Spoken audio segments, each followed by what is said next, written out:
Hello students, स्वागत है आपका मैथ्स क्लासेस में। आज हम लोग रेगुलर फाल्सी मेथड के बारे में जानेंगे। पिछले लेक्चर में हम लोग बाइसेक्शन मेथड देख चुके हैं। अब यहाँ पर हम लोग रेगुलर फाल्सी मेथड देखेंगे।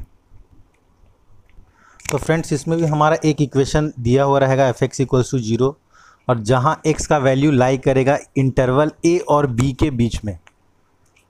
तो हम लोगों ने बाइसेक्शन मेथड में देखा था कि इटरेशन हम लोग करते थे x1 = a + b / 2। तो यहाँ फार्मूला अलग हो जाएगा और वो फार्मूला कहाँ से आएगा ये हम लोग देखेंगे। तो सबसे पहले हम लोग y = f(x) एक कर्व लेते हैं जो कि a और b के बीच में लाई करता है। ठीक है, x = a और x = b, इन दोनों के बीच में x का वैल्यू लाई करेगा। ये हम लोग बाइसेक्शन मेथड में भी देख चुके थे। अब हम लोग क्या करते हैं कि इस पॉइंट से लेकर इस पॉइंट को मिला देते हैं और एक स्ट्रेट लाइन बनाते हैं। तो ये हमने स्ट्रेट लाइन बना दिया और इन दोनों पॉइंट्स का नाम दे दिया m एंड n। फ्रेंड्स, यहाँ पर होता क्या है कि जैसे मैंने यहाँ पर शो करने के लिए तो दिखा दिया कि a पॉइंट यहाँ पर है और b यहाँ पे है, x = a यहाँ पे है और b यहाँ पे है, लेकिन ये दोनों आपस में बहुत करीब होते हैं। ठीक है, और इतने करीब होते हैं कि m and n point almost एक ही जगह पर आके मिलते हैं। ठीक है, तो इसलिए हम इस कर्व के लिए इस स्ट्रेट लाइन का फॉर्मूला अपनाते हैं। उसमें हमको कोई दिक्कत नहीं है क्योंकि ये m और n पॉइंट ऑलमोस्ट एक जगह पर है। तो इसलिए अगर हम n का वैल्यू निकालेंगे तो ऑलमोस्ट वो m के वैल्यू के बराबर ही रहेगा। तो ठीक है, तो हम लोग अब इस कर्व के लिए अब स्ट्रेट लाइन का फॉर्मूला अपनाएंगे। तो सबसे पहले हम लोग कोऑर्डिनेट्स लिखते हैं इस पॉइंट का। मान लीजिए कि इस पॉइंट का नाम दिया मैंने p और q, तो p का कोऑर्डिनेट्स लिखते हैं। देखिए, कोऑर्डिनेट्स लिखने से पहले हम लोग क्या कोऑर्डिनेट्स में क्या क्या लिखते हैं, x कोऑर्डिनेट और y कोऑर्डिनेट। यहाँ पर ध्यान देने वाली बात ये है कि y = क्या है, f(x). तो x की जगह पर हम तो x लिख सकते हैं और y की जगह पर क्या हम f(x) लिख सकते हैं। जैसे यहाँ पर इसका कोऑर्डिनेट क्या होगा, x कोऑर्डिनेट a है, तो y की जगह पर क्या हम fa लिख सकते हैं। जी हाँ, बिल्कुल लिख सकते हैं। उसी तरह से यहाँ x = क्या है, b है, और y कोऑर्डिनेट की जगह पर हम क्या लिख सकते हैं, fb लिख सकते हैं। जी हाँ, बिल्कुल लिख सकते हैं। तो इस तरह से हम लोग कोऑर्डिनेट लिखते हैं p और q पॉइंट का। देखिए, अब मैं PQ स्ट्रेट लाइन का इक्वेशन लिखने जा रहा हूँ। अगर आपको याद हो तो कोऑर्डिनेट ज्योमेट्री में मैंने पढ़ाया था कि मान लीजिए कि कोई स्ट्रेट लाइन है जिसका कोऑर्डिनेट है x1 y1 और x2 y2। ठीक है, तो इसका स्लोप क्या होता था, m। स्लोप = क्या होता था, y2 - y1 / x2 - x1। ठीक है, और ये स्ट्रेट लाइन का इक्वेशन क्या होता था, ये स्ट्रेट लाइन की अगर इक्वेशन की बात करते हैं तो y - y1 = m × x - x1, ये हमारा इक्वेशन होता था। और जहाँ m की जगह पर हम ये वैल्यू पुट कर सकते थे, ये वैल्यू इस m की जगह पे। तो उसी तरह से यहाँ x1 y1 की जगह पर क्या है, a और fa, और x2 y2 की जगह पर क्या है, b और fb। तो ये वाला फार्मूला हम अप्लाई कर सकते हैं। ठीक है, तो ये वाला फार्मूला मैं यहाँ पे अप्लाई कर रहा हूँ। देखिए, मैंने ये फार्मूला यहाँ पे अप्लाई किया। y - y1 की जगह पर क्या है, यहाँ fa, तो y - y1 = m × x - x1 की जगह पर क्या है, यहाँ a। तो ये फार्मूला हम लोगों ने इम्प्लाई किया। अब m का वैल्यू क्या होगा, ये वाला y2 - y1, तो यहाँ y2 की जगह पर क्या है, fb। उस तरह से हम पुट करते हैं यहाँ पर m का वैल्यू।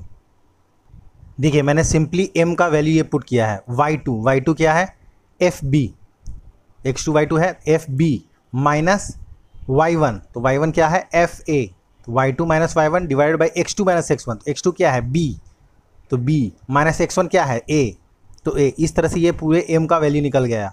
into x - a पहले से था। अब मैं इसको बिल्कुल अब सिर्फ अरेंज करूँगा। अच्छा हाँ, एक चीज़ और, x की वैल्यू हमको कहाँ पे निकालना है, जहाँ पे y का वैल्यू 0 होगा, वही तो एग्जैक्ट सॉल्यूशन होगा। अब चूंकि m और n आपस में मैं मान रहा हूँ कि एक ही जगह पे एक ही पॉइंट पे होंगे। ठीक है, तो इसलिए जहाँ पे y का वैल्यू 0 होगा वहीं पे तो हमारा सॉल्यूशन निकलेगा, क्योंकि ये देखिए f(x) = क्या होना चाहिए, 0, यानी कि y का वैल्यू क्या होना चाहिए, 0। तो जहाँ पे y का वैल्यू 0 होगा वहीं का x का वैल्यू हमें लेना है।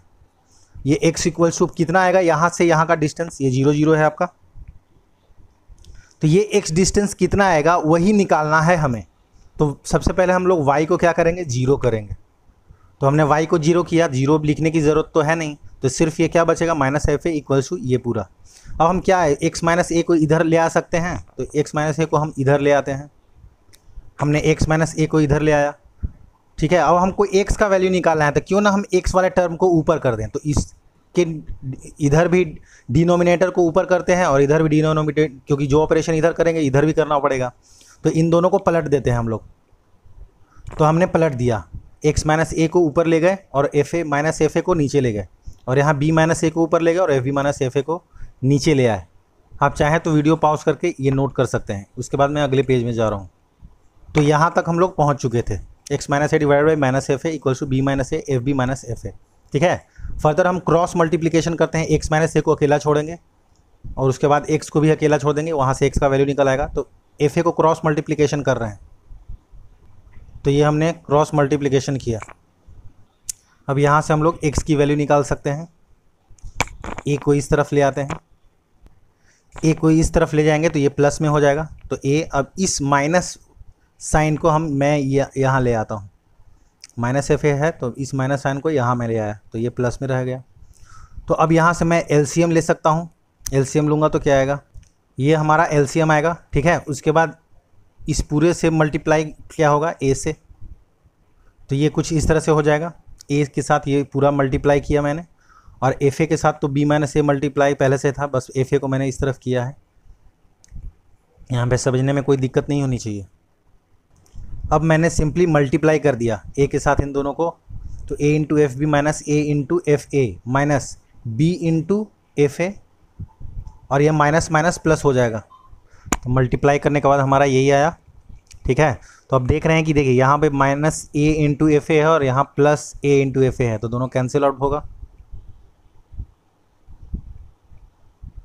तो हमारा बच गया ये। और ये किसका वैल्यू निकल रहा है, x का वैल्यू निकल रहा है, याद रहे, ये भूलना नहीं है। तो अब यहाँ से हमारा एक x का वैल्यू निकल गया के आया a into F B minus B into F A divide by F B minus F A.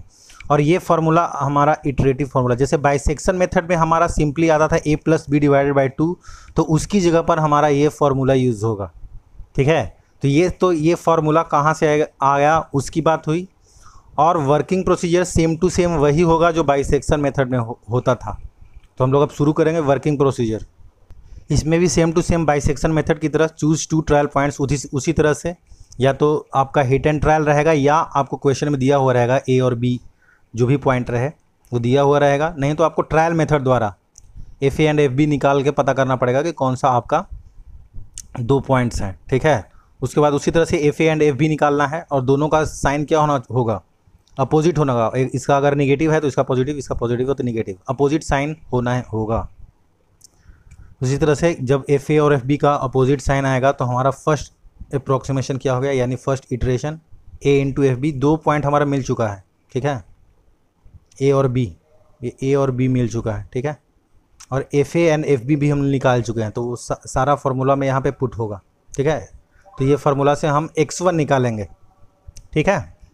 और उसी तरह से बाइसेक्शन मेथड में भी x1 निकालते थे a plus B divide by 2, उसके बाद x1 को भी फंक्शन में रखते थे और fx1 निकालते थे। उसी तरह से इसमें भी वही करेंगे, देखिए जब हम fx1 निकालेंगे और तो अगर ये 0 के इक्वल आ जाता है तब तो x1 जो है हमारा रिक्वायर्ड रूट है, यानी कि रिक्वायर्ड वैल्यू x का क्या है, x1, ठीक है। लेकिन अगर, जो कि अक्सर आपको क्वेश्चन में यही होगा, 0 के बराबर नहीं होगा तो 2 केस अराइज होगा। पहला केस जब एफ ए और fx1 इन दोनों का साइन अपोजिट हो। बाइसेक्शन में मैं ये मेथड दोहरा चुका हूँ, इसलिए ज़्यादा डिटेल में मैं नहीं जाऊँगा। एफ ए और fx1 अपोजिट साइन के होंगे तो हमारा पॉइंट क्या हो जाएगा, a1 और x1, ठीक है। और एफ ए और fx1 ये भी दोनों निकल चुका है, तो अब a और b की जगह पर क्या हो गया, a1 और x1, ठीक है। तो इस जो a और b के लिए फार्मूला अपनाया था वो अब a1 और x1 के लिए अपनाएंगे। अब यहाँ a की जगह पर a तो है ही और b की जगह पर अब यहाँ x1 आ गया है, तो उस तरह से फॉर्म करेंगे अब इस फार्मूला को। तो उसके हिसाब से अब ये फार्मूला कैसा हो जाएगा, इस तरीके से a into fx1 minus x1 into F A divide by fx1 minus F A, ठीक है। अगर दूसरे केस में अगर fx1 और fb ये दोनों अपोजिट साइंस के होंगे तो हमारा पॉइंट कौन सा बन जाएगा, x1 और b। अच्छा ये ध्यान दीजिए, मैंने बाइसेक्शन मेथड में भी आपको बताया था कि यहाँ मैंने x1 को बाद में लिखा, यहाँ पहले क्यों लिखा, ठीक है। तो x1 a और b के बीच में लाई करता है, तो a और b के बीच में लाई करेगा तो a के बाद आएगा और b से पहले आएगा, क्योंकि a इनिशियल पॉइंट है, सबसे इनिशियल पॉइंट, और b सबसे फाइनल पॉइंट है। तो जो भी पॉइंट आएगा वो बी से पहले भी आएगा और ए के बाद ही आएगा। तो इसलिए यहाँ ए के बाद आया है और यहाँ बी से पहले आया है, ये मैं बाइसेक्शन मेथड में भी बता चुका था। तो यहाँ अब ए की जगह पर x1 है, यहाँ पर ए की जगह पर क्या है x1 और बी की जगह पर b, ठीक है।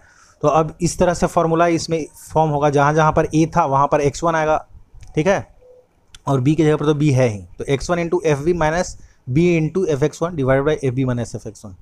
तो इस तरह से हम लोग x2 जो भी केस होगा उसके हिसाब से x2 निकालेंगे, फिर वापस x2 fx2 निकालेंगे। अगर उसको इक्वल 0 नहीं आएगा तो वापस वही से प्रोसीजर हम लोग बार बार रिपीट करेंगे जब तक कि हमारा डिज़ायर्ड एक्यूरेसी नहीं मिले या क्वेश्चन में दिया हुआ रहे कि कितने इटरेशंस तक आपको वैल्यू निकालना है, ठीक है। तो इस तरह से आपको रिपीट करना है।